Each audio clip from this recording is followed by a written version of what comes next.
Okay, so today we're going to be talking about recycling electronics.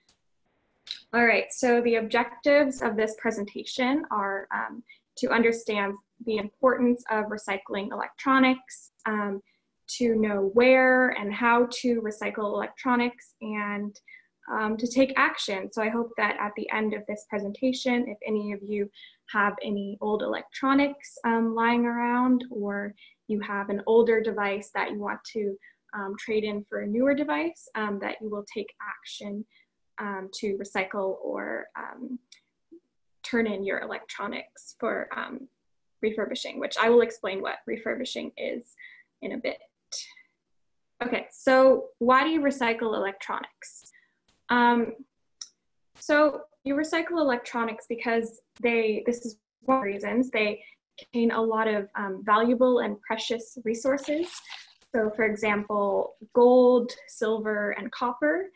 And we want to recover and reuse these resources because, they take a lot of effort to mine the resources, and we want to, minimize the demand for mining the resources or extracting the resources.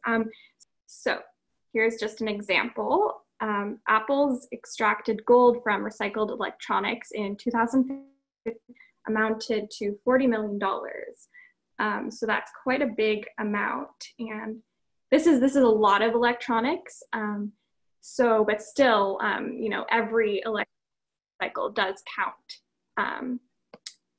Okay. So another reason is that there's a lot of energy that goes into the manufacturing of electronics. So a statistic is that 81% of the total energy associated with a computer is used in manufacturing. So that would be, let's see if my math is any good, that would be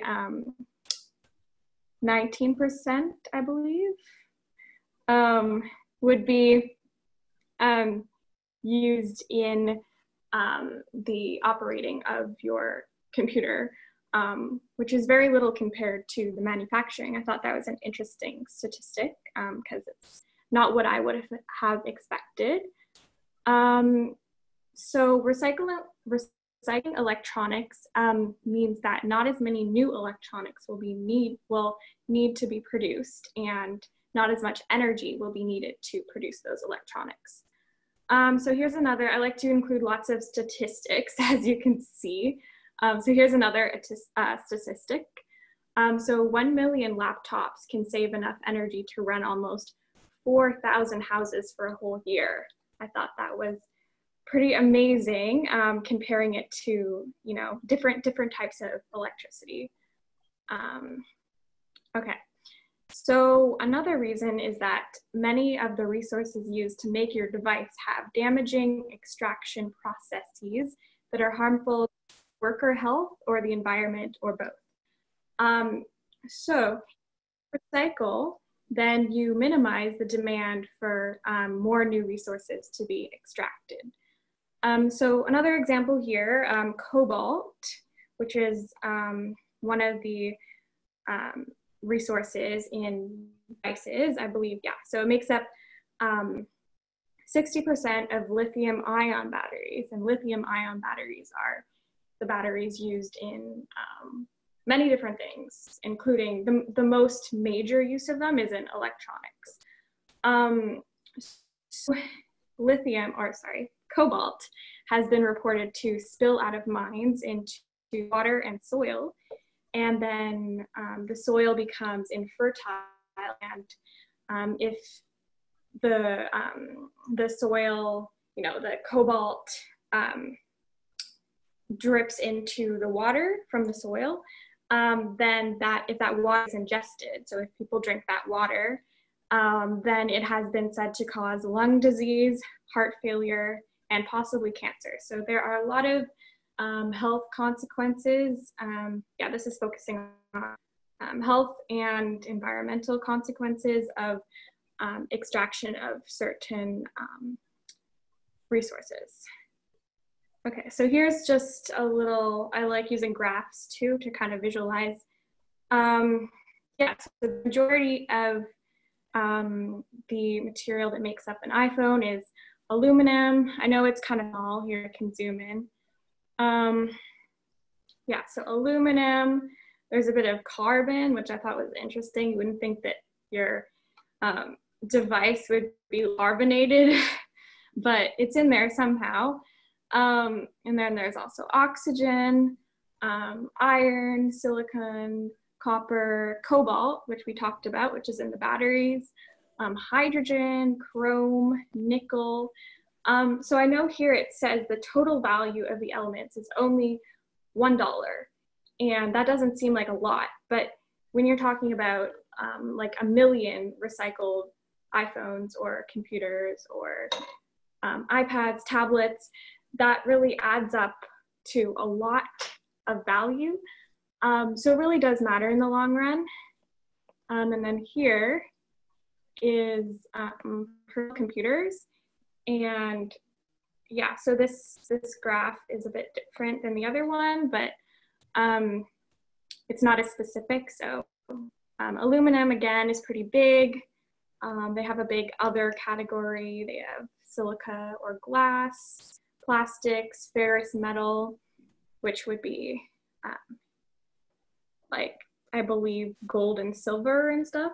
I'm not totally sure, but yeah, so those are just a few things to look at with the composition. Okay, so let's talk about recycling versus landfill now. So let's start with recycling. So here's just a statistic. So only 20% of old electronics around the world are recycled, which is very, very sad. And some places such as California, this is really good. They've developed policies to enforce the recycling of electronics. So this comes into play by, they use a recycling fee paid by the consumers who buy the electronics that goes into recycling them. So I think that's really cool. And then, so we have 20% of the old electronics are recycled, and then, so the other, out of the 100, the 80% are disposed of in landfills because people may not know what to do, so they just throw it in their garbage and it ends up in a landfill. So when electronics are thrown in the landfill, toxic materials, like we already talked about, the cobalt can get into the environment, so it can leach from, you know, whether this is like mine tailings, which is like, you know, the excess materials. Yeah, so they can leach to the environment around the landfill, so that can mean getting into the water, getting into the soil, and just causing a bunch of different consequences. Okay, so e-waste is a term that I'm going to be using a lot. So that basically means old electronics that end up in landfill. So that would be e-waste, be landfill, and then e-recycling would be recycling. So it is the fastest growing type of waste in the world. So this is a very important thing to talk about and so, you know, people talk about, you know, plastic bottles and things like that, but they often forget about electronics, how important it is to recycle them. Okay, so I included a little guy because that was me when I was researching this, because it's not black and white like a lot of issues right now. And that basically means that recycling isn't always good. Like there's better forms of recycling than others. So what do I mean by this? So many recyclers don't have the most ethical or environment friendly practices.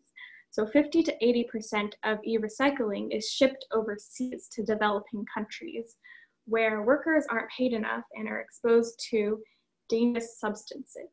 So for one, you know, this costs more fuel to ship the electronics overseas. And two, you know, it's an ethical concern because the workers aren't paid enough, and it's also a health concern. So just, that's kind of not a good thing to hear. And also the quality of the recycled materials from e-recycling is decreasing. So you saw that statistic where it was like $1 that was all the materials were worth in an iPhone. So, you know, back in the day it would have been more because, you know, electronics were a lot bigger, like those big chunky phones. I'm sure a lot of you seniors remember those. So those had more resources in them. And so nowadays, devices are getting made with cheaper and cheaper materials. So therefore, they contain less precious metals and are harder to fix and recover materials from. But there's still hope and reason to recycle. So, you know, don't get discouraged by the, you know, unfortunate, you know, certain that, you know, the last slide that, you know, certain recyclers don't do the best job, because there are some great organizations. And so we're going to talk about the ERA later, and I'm going to do a demo about them. So they are a really good organization so they have their own recycling programs and refurbishing programs. They donate some of their refurbished electronics to charity, and they definitely do not ship to other developing countries. They do all their everything in Canada or the US. And then there's also the ISRI in the US, which is just in the US. They don't do recycling programs necessarily, like you can't send your electronics to them, but they definitely have a lot of resources for education and for, you know, talking about policies that enforce more electronic recycling. So even if the raw materials and electronics are going down in value, it is still critical to recycle for the reasons that I mentioned before, to prevent leaching in landfills and to save energy. So don't be discouraged. Okay, so probably wondering, how do you recycle electronics? So let's get down to it. So there are two main categories of electronic recycling. So one is refurbishing and one is repurposing. So I'm going to explain what these are.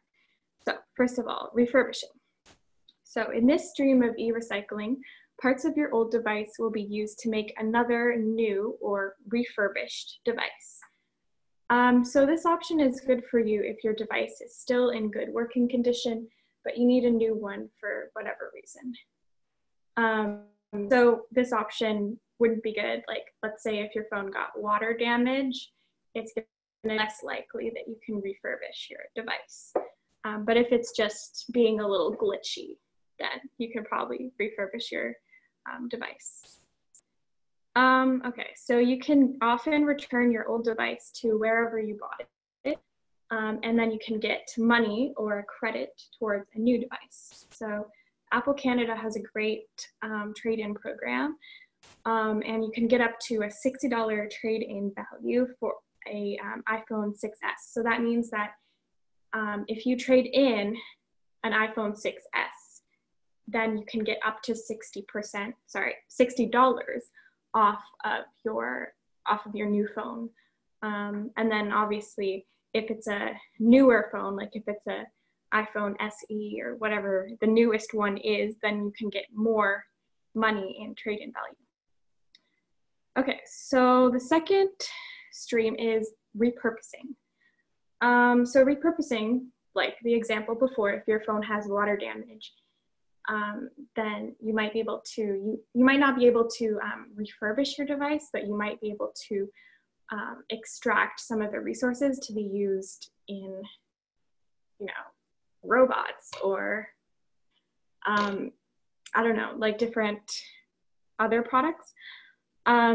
So Apple also has a program for recycling electronics with very advanced tech, and I will talk about this a bit more later. So basically you just bring your device into your local Apple store and they will recycle it for free, which is really cool. And then also the ERA is coming back again. They offer recycling programs. and I will talk about this in very much detail later. So they offer drop-off. I say throughout Canada. They also have drop-off in the US. So do not worry, Americans. We have you covered. And they also have pickup service. Okay, so let's talk about Apple Store recycling. So if your device is in good condition and you want to buy a new device, you can trade in your old device for credit or a discount on your new device. So if your device isn't in good condition, Apple can also recycle your device. And this is by donation. So if you recycle your device, you don't get money for it, I believe. And they have this really cool robot. It has a name, but I forget the name. It's like kind of like Lucy, like when there's like Lucy in the sky with diamonds. Like it's a name kind of like Lucy, but I forget what the name is. Okay, so let's talk about Apple trade-ins. So you can either go to the Apple Store in person to trade in your device, or follow the online instructions, ship your device. And right now during COVID, you might prefer not to go into an Apple Store. So I think it's really important to talk about the instructions to ship your device. Okay, but we're still gonna talk about going in person. So you can find your local store by selecting one on the drop-down menu at the top of this page. So yeah, there's also guides to prepare your old device for trade-in. And this is really important because you want to make sure your info is safe. So I was gonna do a summary of all of these guides, which is basically like kind of either moving your information to another phone or another device, or just erasing it, but you want to make sure it's backed up, which is really important. I've lost so many things over the years because I have not backed it up. So there's these links, and so these links are pretty important. Maybe I will put them in the chat box, or can someone else do that? I'm not exactly sure how to. Maybe I can do it in the breakout rooms later. I got it. I'll do it for you. You got it? Okay, thank you. Okay, so those are links to prepare your old device. And okay, so more information on Apple trade-ins. I know it's a lot of information to take in, but you can always rewatch this presentation. Okay, so this is for online. So we talked about in person, and now we're going to talk about online. So the online shipping instructions are sent to you via email after you buy your new device online. Yeah, so you have to buy a new device before you get these instructions. So if you go to the Apple website, which is just this link here, which you can enter into your search engine by just typing, Apple Shop, Apple Store, and you should get, it's pretty easy to get to. So again, I don't think I need to put it in the chat. So you scroll to the bottom of the page of the, to explore products. And so select the device you want to buy, as well as the color and how many gigabytes you want. Oh my God, my text is a little messed up here. Sorry about that. So you will get this question. So do you have an iPhone to trade in? And then if you do, just click yes, and you will see how much money you get off, which, could be a way to choose which device you want.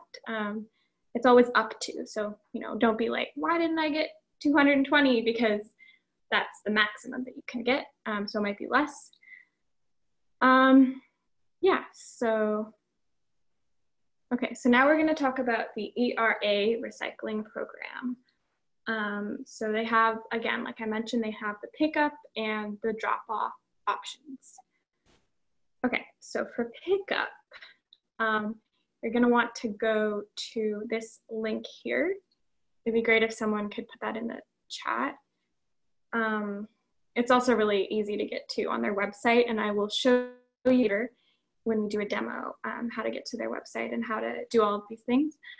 So it's important to pick simple pickup, because basically the advanced pickup is if you know more information about your device. If it's more like, if you have a more like complex device, like they also, I believe they take in like TVs and different devices. And so, you know, I wouldn't pick advanced pickup because you have to give a, you know, just write a lot of like descriptions on the condition of your device. So it's just much easier to pick simple pickup because you just have to just write your personal information. So your address and your name, and these are all just because they need to know, you know, because their truck is going to come by your house. So it's not anything sketchy. It's just because they need to where to pick it up from you and know your information for that reason. Okay, so now we're going to talk about drop off. So ERA has a bunch of recycling depots. So basically, to get to these recycling depots, like the different cities that have recycling depots, which are a bit limited, kind of, you know, a few major cities in Canada and the US. So just click on the city, click on your city or the city closest to you. This program isn't perfect for people who live in more rural areas because, again, they are based in more, you know, big cities. And yeah, so okay, so once you have clicked on your city, you will see a big picture, which will be like in blue, and contact us questions on the side. So those contact us questions, basically you put in like what you're interested in. So they have other programs too, besides, you know, the pickup and drop off. And they, as you can see here, they have, you can subscribe to their newsletter. So, you know, put in your email and stuff. But down here, they have the, at the bottom where you see the blue stripe. So this is Toronto's page. And so they have the address of the depot is number 1, and then the number to call. And I just want to, I checked just today on the website because I was just looking at Canada versus US, and on the US, for the US cities, they do not have a specific address. So as you can see here, here's the address. They don't have that for US cities. So for the US cities, you'll basically rely on this phone number to call. This phone number is just for Toronto. I'll show you different cities when we do the demo.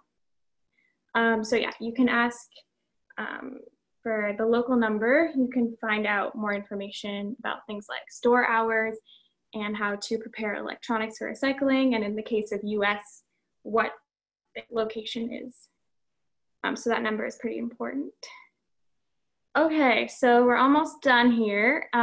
So these are just some more sites to look at. I'm not going to go into a lot of detail about them, but there's a site called Recycle My Electronics Canada. This is just those living in Canada. So basically, you click on your province and put your postal code or address to see a map of all the places near you where you can recycle your electronics. So Recycle My Electronics Canada is kind of like a middle ground to find other different organizations, but it's a really nice map, and it's they have like different colors for, you know, one color is like public service offices, one color is retail stores, for that would be for refurbished, and another one is OES service providers, which means they have very strict environmental and worker regulations. Yeah, so here's a link here, and maybe we could put that in the description box. Or sorry, not description box. I'm thinking if we were on YouTube, in the chat box. Okay, so another one, this is more for, you know, if you're interested in, you know, doing research and learning about more facts and perspectives on the world of e-waste and e-recycling. There's a really good blog that I found here, Quantum Life Cycle blog. Yeah, we could put that in the chat box too if you guys are interested in that. And yeah, so now we're gonna do a demo of the ERA website. And here is the book right here at the top corner. I believe it's the same for all devices. It's always on the top corner. So I'm gonna click on the book pickup. Okay, so here you see we talked about simple pickup and advanced pickup. So if we look at advanced pickup, there's a lot more things you have to know, like I don't know what this means, basic count, serial number, like I don't know. Also, another cool thing they have is they have a customer service chat.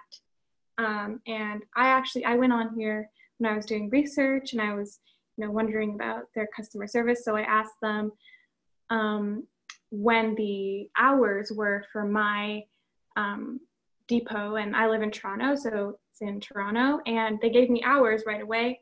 And you know, there's an actual person there, so it's really cool. So that's just on the bottom right corner.